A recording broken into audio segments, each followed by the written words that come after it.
চলে আসলাম বাংলাদেশের সবচাইতে বড় মেলা 29তম আন্তর্জাতিক বাণিজ্য মেলায়। প্রথমেই টিকিট কিনে নিলাম। টিকিটের মূল্য 50 টাকা করে। তারপরে কড়া নিরাপত্তা চেকিং পার করে যেতে হবে। বাণিজ্য মেলার ইনফ্রাস্ট্রাকচার দেখে আমার মনে হলো কেন জানি বিমানবন্দরে চলে আসছি। অনেক সুন্দর। আসার পরেই বুঝতে পারলাম বাণিজ্য মেলায় আজকে অনেক বেশি ভিড় হবে। এত মানুষ বাইরেই, তাহলে ভিতরে কত মানুষ থাকবেই এটাই আমি ভাবছিলাম। প্রথমেই দেখতে চলে আসলাম বাংলাদেশ জেল কারা পণ্য। এই পণ্যগুলা জেলখানার কয়েদিরা হয়তো বানায়। অনেক সুন্দর এইগুলা। এত মানুষের ভিড় ঠিক মতো দেখাও যাচ্ছে না। খুব কষ্ট করে আপনাদের জন্য দুই একটা ক্লিপ নিয়ে আসলাম। এখানে সবগুলো স্টলই অনেক সুন্দর, যেখানেই যাবেন কিছু কিনতে মন যাবে। কিন্তু সবচাইতে সুন্দর স্টল এটা ইগলোর। এই আইসক্রিমের দোকানটা স্বপ্নের মতোই সুন্দর। এত সুন্দর আইসক্রিমের দোকান আমি কখনো দেখিনি। আইসক্রিমের দোকান থেকে আইসক্রিমের দোকানের আপুরা আরো বেশি সুন্দর। এখানে এগুলোর সবগুলো আইসক্রিমই পাওয়া যায়, দেখে সবগুলাই খেতে মন চাচ্ছে। অনেক অপূর্ব সুন্দর এই দোকানটা।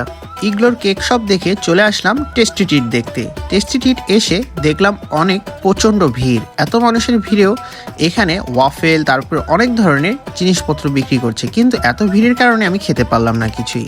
তারপর চলে আসলাম জুলাই চত্বর দেখতে। জুলাই চত্বর অনেক সুন্দরভাবে সাজানো হয়েছে। প্রতিটা জায়গায় অনেক সুন্দরভাবে ফুটিয়ে তুলেছে জুলাইয়ের মাসটাকে।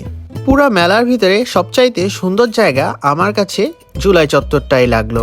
মিজানুর রহমান আজহারী ঠিকই বলেছিল, শুধু কোঠা সংস্কার না, পুরো দেশটাই সংস্কার প্রয়োজন। এখানে আমি আসলাম আলু পেঁয়াজ কাটা দেখতে, অনেক সুন্দরভাবে স্লাইস করে। যদিও আমার কোনো কাজের না, কিন্তু দেখতে অনেক ভালোই লাগছিল কিভাবে ছোট ছোট কুচি কুচি করে গাজর কাটে। আলু ফ্রেঞ্চ ফ্রাইয়ের জন্য এই জিনিসটা অনেক ভালো।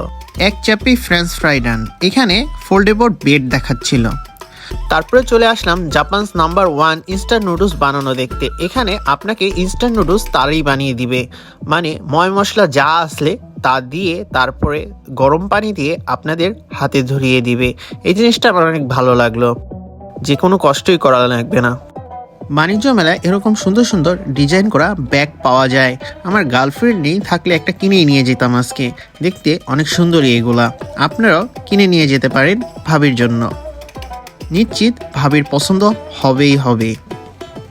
তারপরে গানের ধুম ধুম শুনে চলে আসলাম আকিস প্লাস্টিকের এখানে। এখানে দেখতে পারলাম কয়েকটা জোকার নাচানাচি করছে, তাদের সাথে অনেকে ছবি তুলছে, তাদের খেলা দেখছে। আমিও ভাবলাম তাদের সাথে একটু দাঁড়িয়ে ছবি তুলে নেওয়া যাক। আমি তো ছবি তুলি না, আপনাদের জন্য একটা ভিডিও করে নেওয়া যাক। আপনারাও চাইলে এভাবে ভিডিও করতে পারবেন। আজকের মতো এই পর্যন্তই। আল্লাহ হাফিজ।